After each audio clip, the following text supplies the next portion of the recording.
Well, it looks like uh,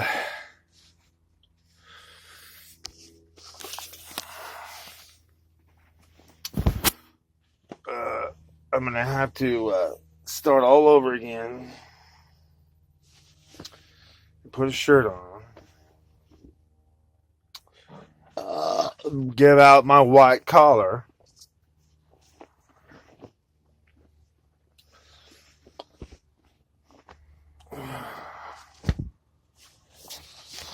Which I don't have and I don't carry. Um, I'm an ordained minister, but I was ordained by a female, so therefore I'm not an ordained minister now, am I? Well, no, because in the Bible it says the women are not in that in that capacity. So if a woman says that she blesses me and blesses me to be a minister, it's from a woman who is not qualified to be a minister or to convey ministry powers too. Now, is she? No. Apostle Paul says, no women are going to preach from my pulpit. It just didn't happen. Women were not looked upon in that term. Women's place was in the home to be quiet. Now I know that is what do you call it, politically incorrect these days. But just because it's politically incorrect doesn't mean it's wrong. It was the way it always was until just recently. Okay? And the only reason why we changed it is because we can't get stupid women to shut up about it. And we can't stop listening to you because we love you and we want to be with you. But I'll tell you, if we would just stop listening to you and stop letting you push us around, this world would be a whole better place. Having said that, moving on, I don't have any credentials as anything except for someone who has read the Bible. Well, reading the Bible once, that's good. That's actually pretty good because most people never will. And so reading the Bible twice, well, that's even better. And reading the Bible 3 times, that's pretty cool. But reading the Bible 27 and a half times right now, this is the 27th time I'm doing the read through the entire Bible, 27 times, okay, within the last year and a half. I don't say that I know everything, but I tell you what, I got a real good grasp on what's written in that book now. And I can stand toe to toe with any scholar in that book and explaining what these principles mean that are being preached in the Old and the New Testament. And I have studied for a long time. I've taken hundreds of theology classes, thousands. It's literally 100 million gigabytes of information that I have in my head about the Lord and the book. So I have a lot to say. And first, we'll give you a background real quick. It's been 3 minutes and 6 seconds. It'll start the 4th minute. So from that point now, I'm going to start talking to you about how I was raised. I was born, and my mom and dad were both in the military. My mom and dad were in Charleston, South Carolina when I was born. St. Anthony's Naval Hospital. My father was his dad, or whatever you want to call him, was a sergeant in the military, and he was, a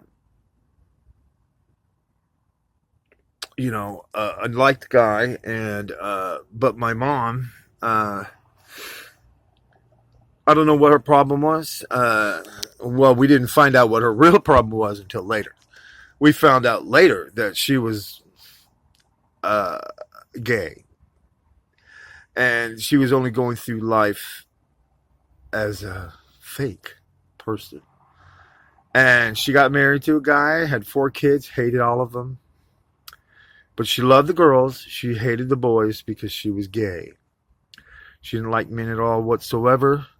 Not even her own father, who was a 33 level Mason. Very smart, very loving, kind individual. He was my grandfather. I loved the man. He was he was a righteous dude, as far as I'm concerned, and he was born on Christmas Day. So he has, something to share the Lord with, I always kind of felt sorry for him, He never got his own birthday because he had to share it with Jesus. Anyway, in 10 minutes, this is going to be over. I've already gone through 6. So now I only have 4 minutes to go through one thing. Let me go through the past. Okay, so I was born Christian under the Catholic Church. That my father was a Roman Catholic, and he did the sprinkling and all that stuff. After I turned into the first grade, I was in a Catholic school. In 2nd grade, I was in a Catholic school, and in the 3rd grade, I went to not Catholic school. I went to public school, and my mom dropped catechism. We became quote unquote Baptist, quote unquote. My mother never was a Baptist. She sent us kids to the Baptist church that was just right up the street. So we'd have to walk to church, and the kids would walk to church. Little, maybe, I don't know, couple of blocks up the street. It was no big deal. And so we'd have that church, and then all of a sudden, when I was 7 years old, my mother came home and said that we are going to be going to new church, and that was Jehovah's Witness. That was the beginning of the downfall of my love for anything. I lost my birthday. I lost Christmas. I lost Thanksgiving. I lost New Year's. I lost Valentine's Day. I lost Flag Day. I lost President's Day. I lost everything on that day. I lost all my birthday gifts from then on out, and no more Christmas gifts forever. My mother was very jealously guarding that fact that no one will ever buy us a gift, ever. Not even our grandparents, not our aunts. No one will ever buy us a present, and she wanted to make sure that they knew that. She made sure that they knew that we were not going to get Christmas gifts, and that we were to be, treated that way. Now, that was just the worst. And in under 2 minutes, I have to say that I hated my mother, but that was not it. After that, becoming a Jehovah's Witness, she became a Mormon. That's right, a Mormon. Out of the frying pan into the fire. And she got me hooked up with that. And I had never read the Bible either. And so I was misled into joining the Mormon church because I had no clue, not a clue, on what any of the Bible writings were. Genesis, Exodus, all the way New Testament to Revelation. I had no clue at all whatsoever about any of it.